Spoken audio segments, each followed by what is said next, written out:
Your dictation will start within 5 seconds.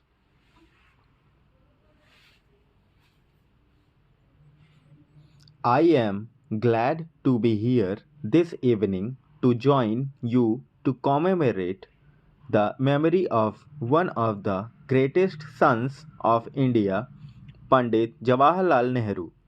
He was a colossus who strode across the world scene. Yesterday, I had the occasion to speak at Bombay about some of his more valuable contributions to the promotion of science and technology. If Panditji were alive, he would be 90s today. On this solemn occasion, we should remind ourselves of what he taught and the values he cherished. He is relevant today as he was at any time in the past. If we can look far ahead into the future as he did, we shall never be lost. As to most others of my generation, he was a source inspiration. It was largely because of his towering personality and transparent honesty of purpose that I joined the freedom movement as a young student.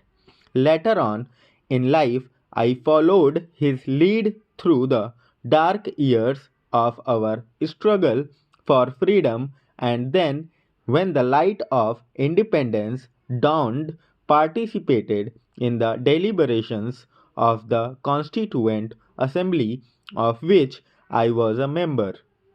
His invaluable contribution to the constitution making process is part of our history and partly portrays the character of this great democrat, liberal in thought and action, and true to best of our ancient tradition.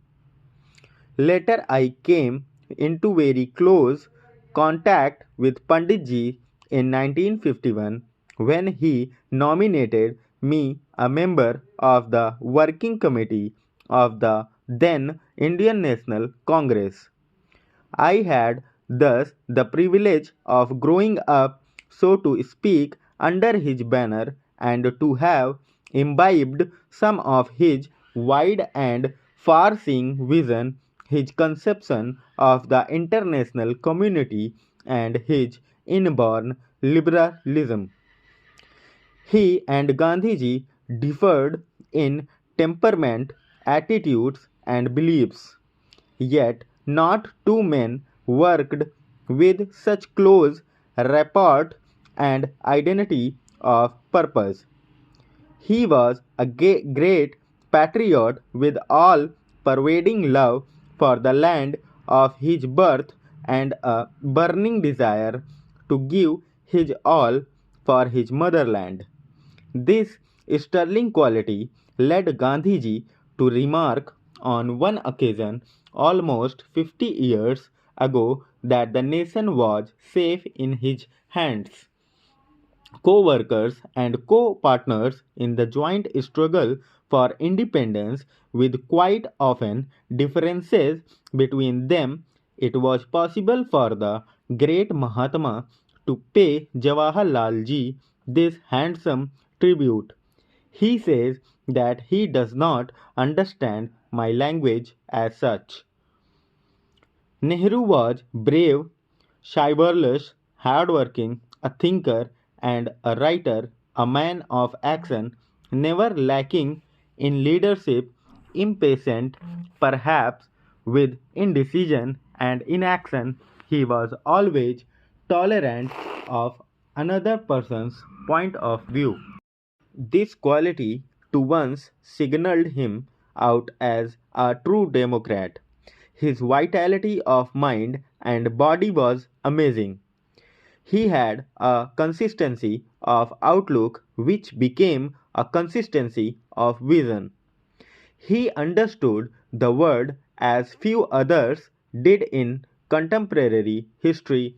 It was This rare combination of qualities which made him a fine instrument of historical forces, one of the finest knights of our times. In spite of the constraints imposed on him by an adoring people and the political party which he led, he achieved much. Looking back at his life, one wonders if anyone also could have done more or borne the heavy and complex cares of office for so many long years with such vitality and grace. 17 years is not perhaps a long time in the life of a nation. It is a very considerable part of a lifetime.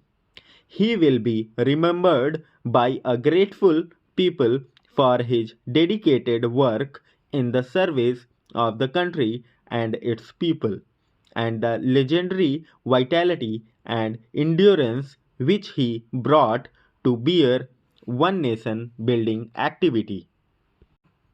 Jawahar Lalji was a great democrat with an inborn respect for the dignity of the individual and of institutions. He welcomed criticism if it came in the right spirit and was free from malice. He was charitable to most people and kind to very many.